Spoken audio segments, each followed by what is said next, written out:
Hey guys, for today's Ableton tutorial we're going to be writing a song from scratch, absolutely from scratch, and I'm just going to do a multi-part series here, and it's going to be me creating an entire song, mixing it, and perhaps mastering it in one series. So let's get started here. As you can see, this is a blank Ableton set. First thing I like to do when I start a new set is get some drums in.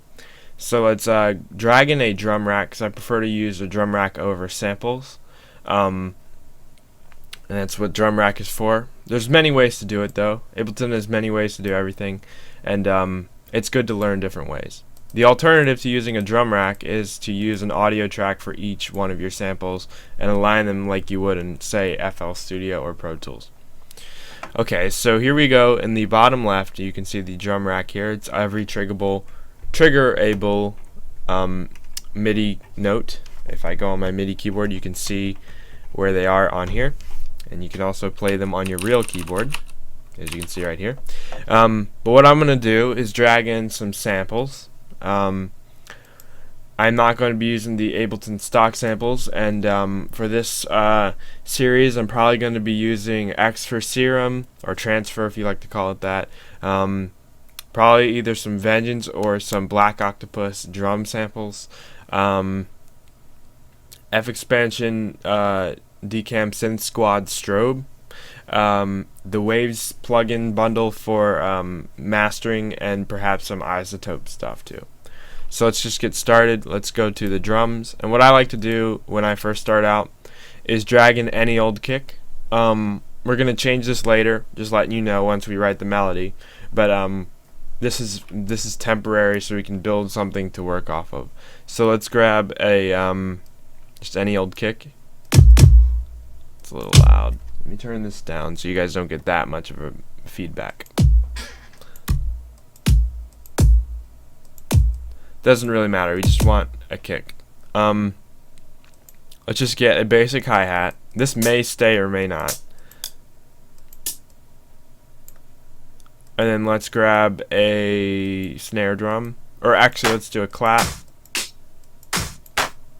You know what, actually let's assign these to their own drum tracks. So what I'm going to do is drag this hat out, and it's going to create a second drum rack for the hat, and let's rename this hat, and let's rename this kick, and let's do this a third time. Let's do a clap.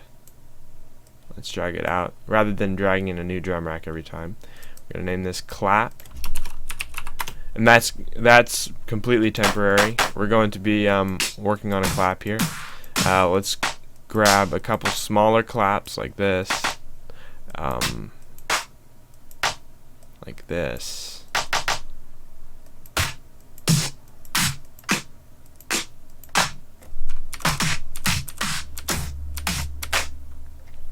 Let's just grab that,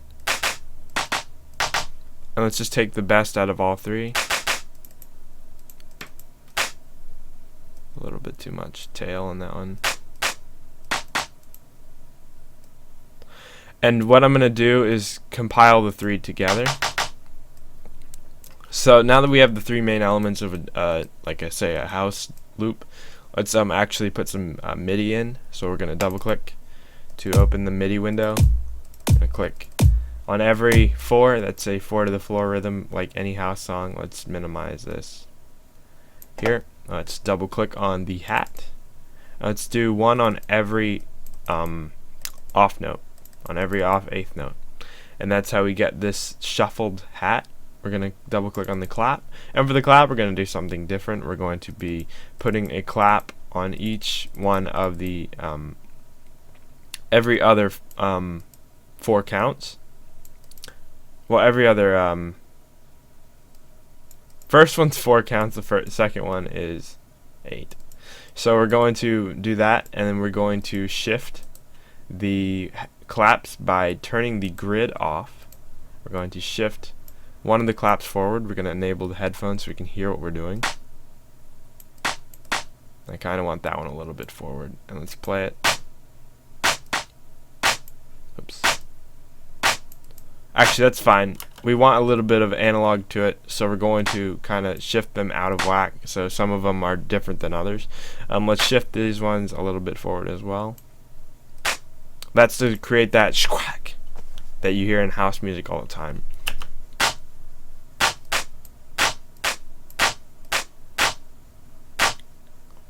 This also needs a snare, so let's go in here and grab a snare.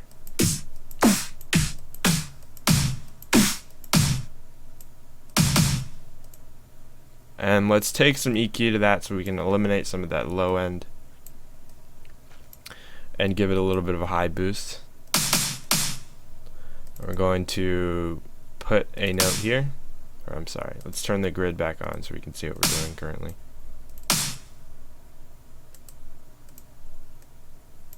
And then that's always going to be on the beat. Let's shift that other clap off a little bit so we have a little bit more that analog sound. And let's shift these ones back because they're a little bit too early. When you're designing a clap, it's very important to just play around with it for a long time, and eventually you'll have something you like.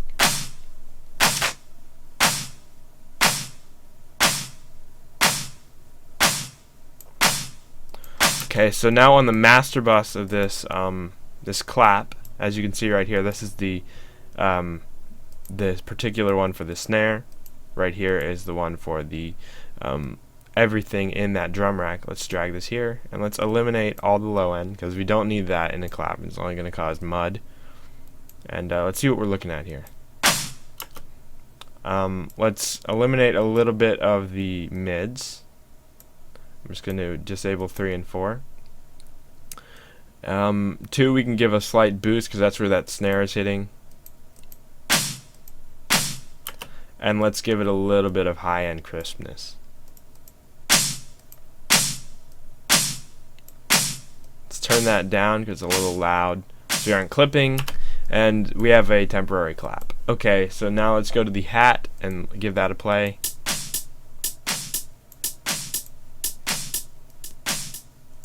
And to compensate for that volume we reduced in the clap, we're going to reduct volume in the hat as well. Next thing we're going to do is put some EQ on that hat. We're going to do a similar kind of thing. We're going to eliminate the low end and we're going to boost a little bit of the high end. We're going to make this into a bell curve instead of a high pass filter, and we're going to play that, sounding a little bit better. For that clap, actually, I'm going to include a little bit of compression. If you don't know what compression is, you can easily look up a tutorial for it. It's a way to kind of make your sound more flat and compressed. And it's very good on things like drums that need it. Okay, so let's go to the clap and let's play. We're going to lower that threshold a little bit. We're going to decrease the attack time just for now to see what we're looking at here. Give it a little bit more increase, a little bit more ratio. Lower that threshold a little bit more. Increase the release time. Let's go back to this and lower that gain makeup, and let's lower that down a little bit in the mix. Actually, let's bring that up a little bit. Okay, now let's throw in that kick drum that we had earlier.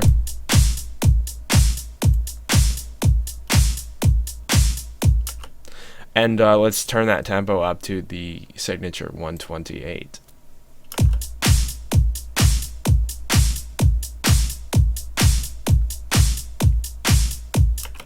I currently don't like how this clap is shifting. I'm only going to move it a little bit.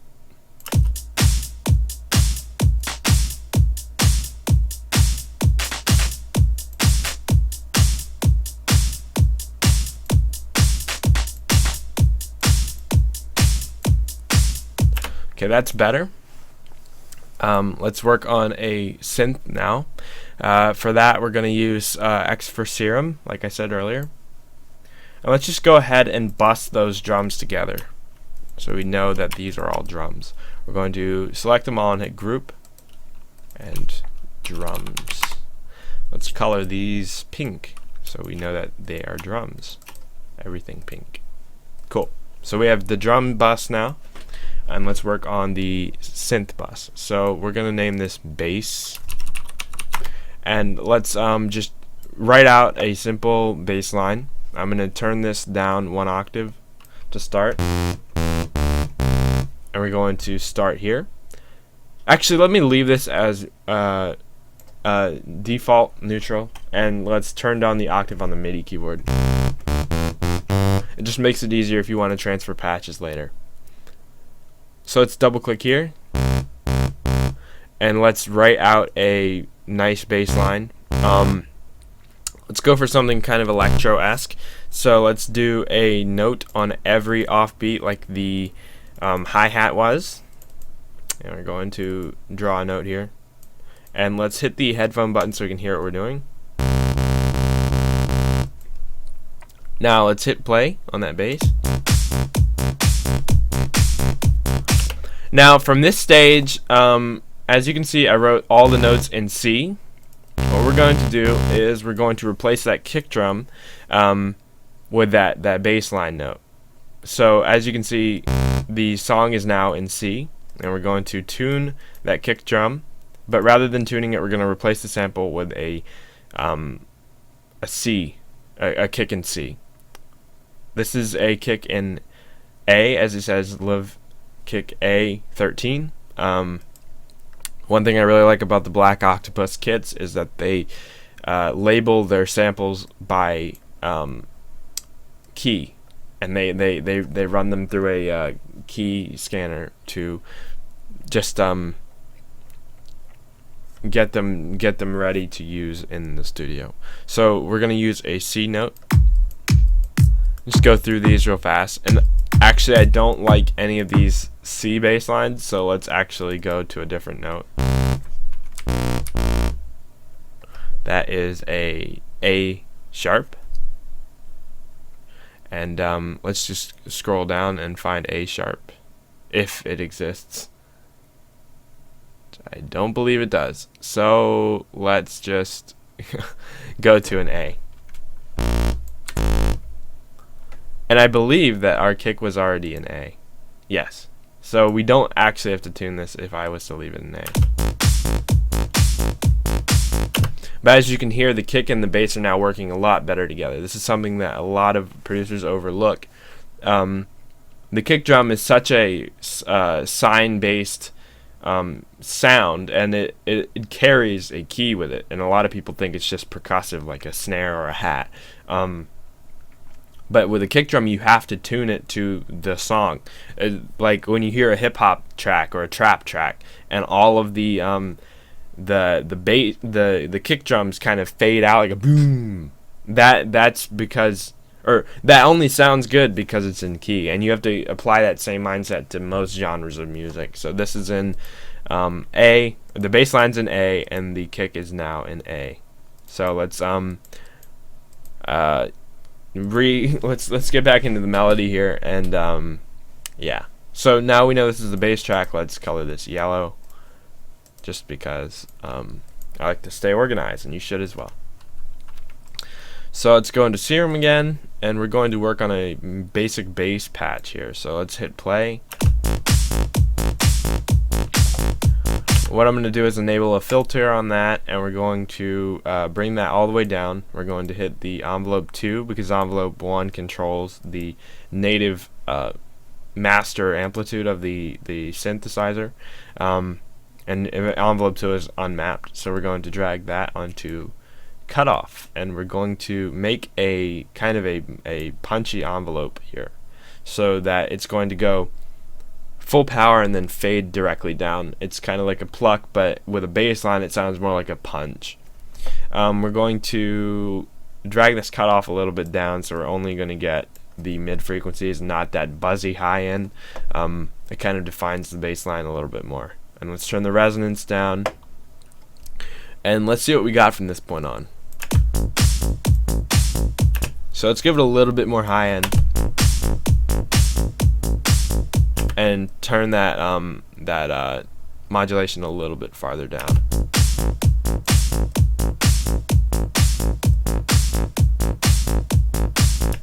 Okay, so let's throw a sub or an octave below under that. So to do that, we're going to enable oscillator B. We're going to bring that down an octave, and we're going to press oscillator B on the filter so that the filter controls oscillator B as well as oscillator 1. So let's hit play. That's a little bit deep. I'm going to switch this to a basic shapes, and we're going to use a sine wave instead. So you get the sub frequencies, but it's not nasty like a triangle or square wave, or I'm sorry, a triangle or a saw wave. So that's sounding pretty good. Next thing we're going to do is to EQ that bass, and we're going to take out some of those really low frequencies so they don't conflict with the kick drum. To do that, we're going to turn up the Q, and we're going to use a high pass shelf, or yeah, a high pass shelf, and we're going to disable everything else on this channel. And the key to EQing is to always eliminate what doesn't need to be there. We're going to eliminate some of the high end as well, and this can be a little bit less of a Q. All we need is to alleviate some of that high end.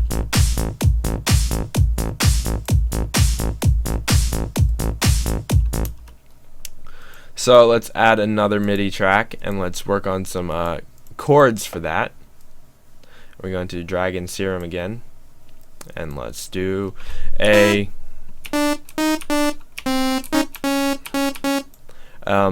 kind of harmony to that what we just did. So let's copy that bass line actually, and take that up an octave. So let's enable that. And then we're going to make the harmonies of this, so we're going to take it up a few notes.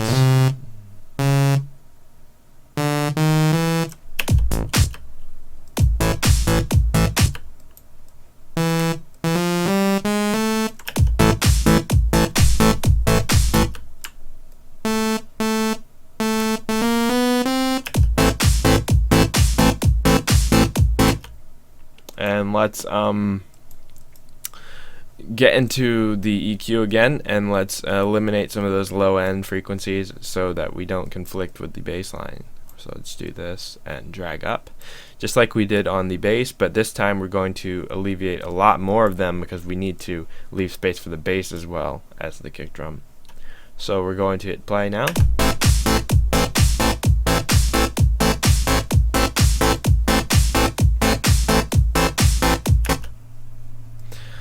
So let's make this double the length it currently is by going down to the length here, and we're going to make this 2 bars instead of 1, and let's actually make that complete 4, because 4 is a complete phrase. So let's duplicate what we have here by hitting Control or Command D, and then let's do that 3 times, and let's actually write something here. So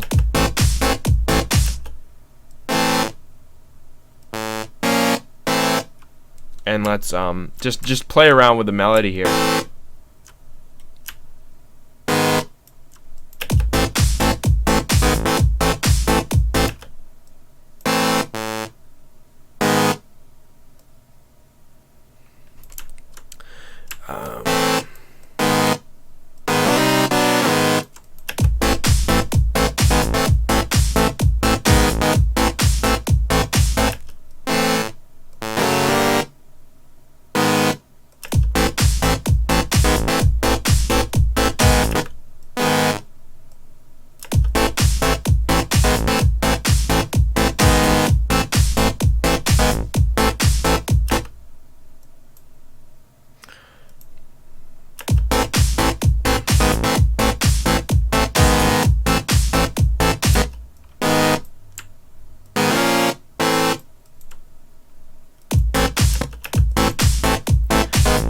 And really, it's just a matter of trial and error when you're writing a melody, unless you actually know like a whole ton of piano theory.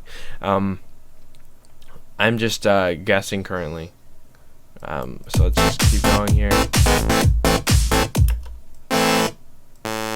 And let's actually do this in triplet, see how that sounds.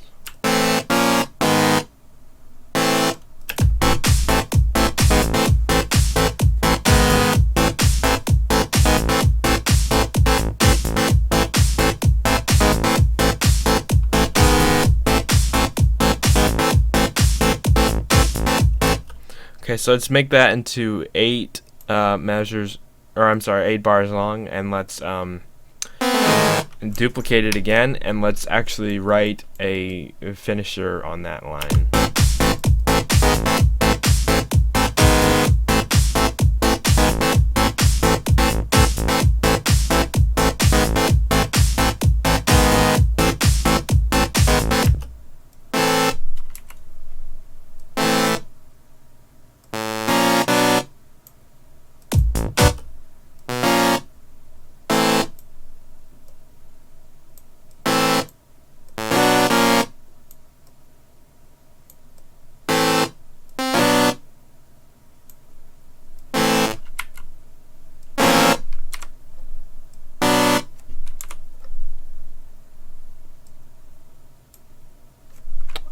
Let's see.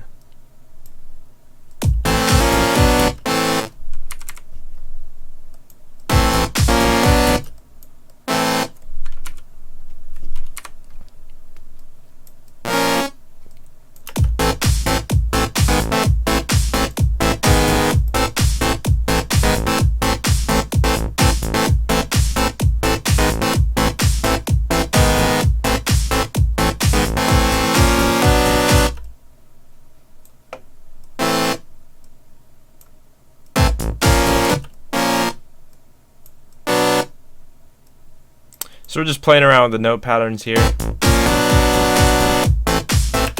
that's cool. And we're going to make this a little bit better of a patch because I don't want it to be kind of 8-bit like it is currently. So let's just go into Serum again, and let's actually turn the unison up to around 7, and let's detune that a little bit. And let's play that back to see how it sounds.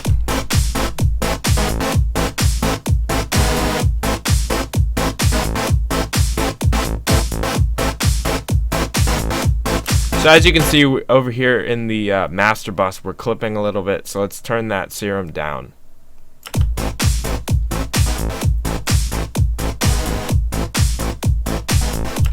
And to add a little bit of high to this, let's add a second oscillator. Let's turn it up an octave like we did with the bass line, except we're going up now. And let's turn the unison up to 7, and let's detune that a little bit more.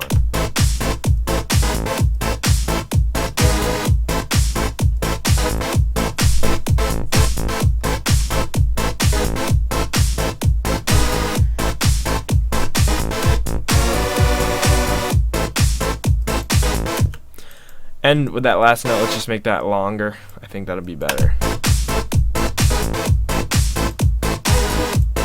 So the next thing we're gonna do is add a little bit of reverb to that sound. It's kind of dry currently, so let's do an effects bus, and let's do a reverb, and let's turn the mix up a little bit. We're gonna turn the size down, turn down the pre-delay, and let's turn the dampening up a little bit.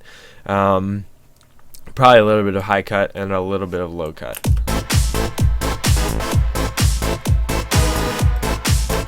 A little bit more high cut and a little bit more low cut. Mix down a little bit more high cut. A little less high cut.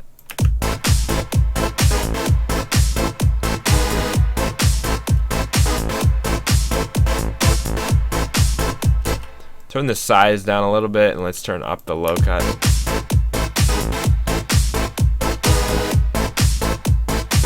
Let's just play around with these settings a little bit until we get something we like.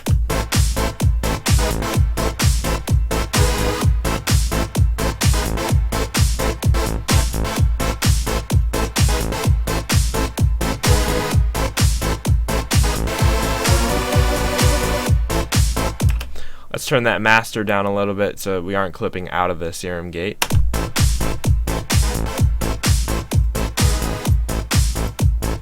Let's give that a little bit more of a boost in the actual bus.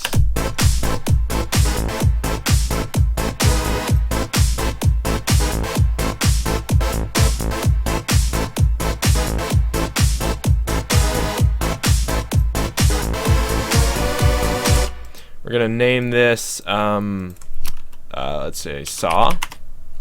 What we're gonna do now is color this pink, or no, let's do a red actually, because the drums are already pink. So let's go back to the bass line and make that 8 measures as well, because this has to correspond directly with the lead. Now that we've made the saw 8 measures long, we have to make the bass line 8 measures long. So let's grab the notes we had here and duplicate them a ton of times so that we can get started in this bass line. And what we need to do is find notes that harmonize well with the lead we just wrote. So here we go.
Cool, that's working.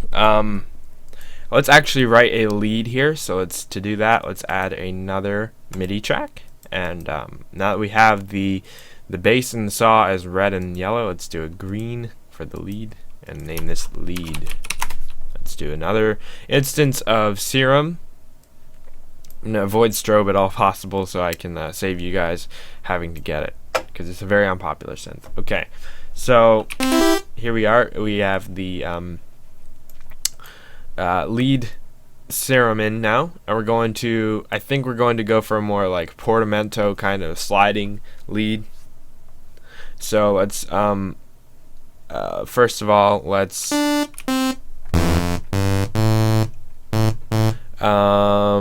the unison up to, let's say, 3. Turn the detune down a little bit. Let's turn that octave up again, and let's do a 3 unison lead on the top too. And let's do a portamento. We're going to enable always port. Instead of just flowing when the notes are next to each other, we're going to turn the port up to around, let's say, 80, as close as I can get to 80. And when I play 2 notes next to each other, they slide. Let's turn that up a little bit more. A little bit more. It's too much. Halfway is good, I think. Nope, still too much. So when we actually write the melody, we can play with that. So let's double click on this track. Let's make it 8 bars long, and let's write a melody out.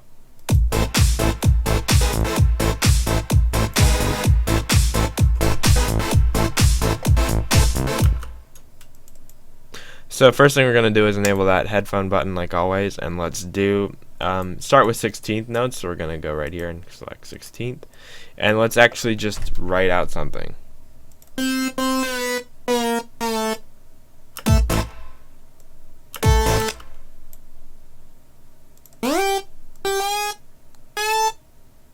Octave jump, maybe that would sound cool.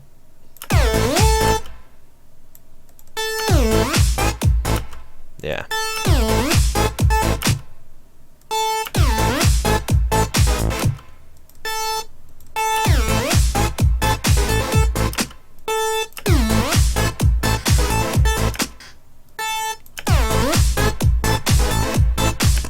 And let's just take this whole thing down an octave.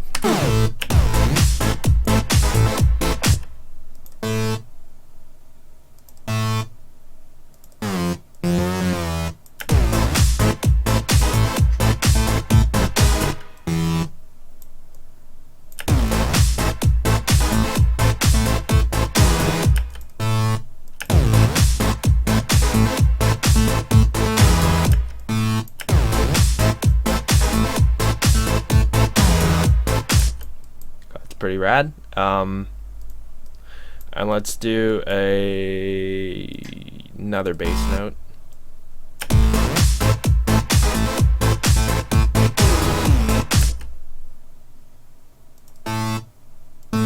And let's do a duplicate of what we have here. So let's actually just copy all this. And let's play from the beginning so we can play in time with the MIDI.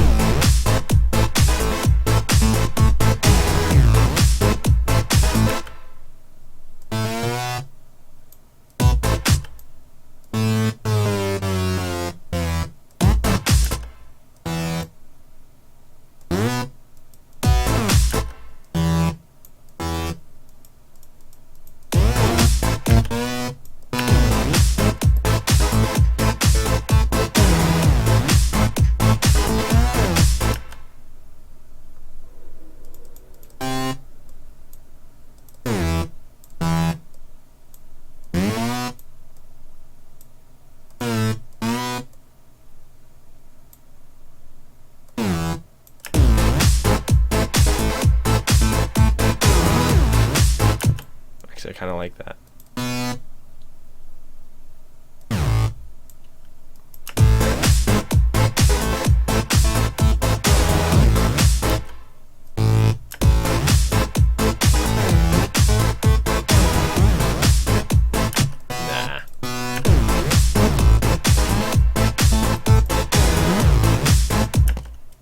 Nah, it doesn't work.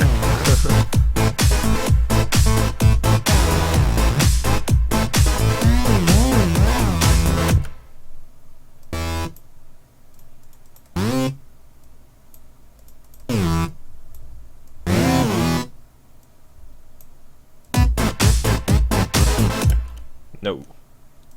On second thought, I don't like this idea. Let's just go back to what we had.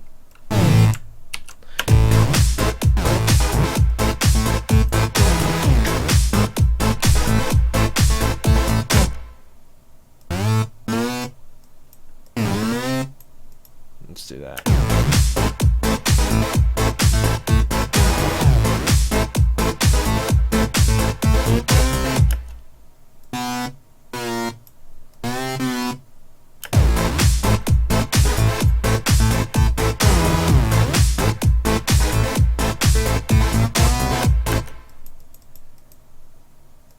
Actually, I'm going to save that for the last bar. Let's duplicate that and let's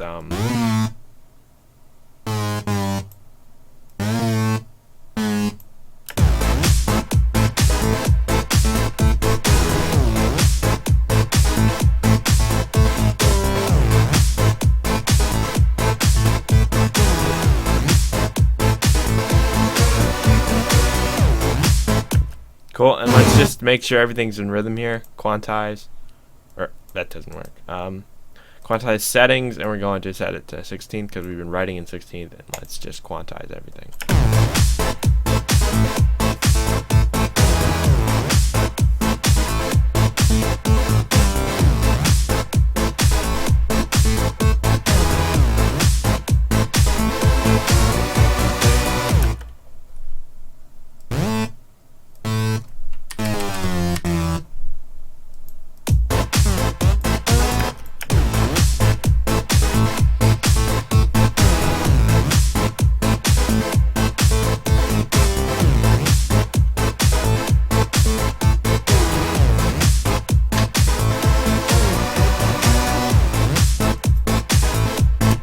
Cool, that's sounding pretty cool. I think this is where we're going to cut for the first episode. I'm not going to work on this at all until the next episode I see you guys. So I hope you enjoyed today's episode of this new series I'm doing of just making a track on the fly. So if you like the video, give it a like. If you disliked it, dislike it. Please comment what you thought of it, and subscribe if you want more videos like this. So thanks for watching, guys. This is Julian Gray of Julian Gray Media, and I will talk to you guys next time.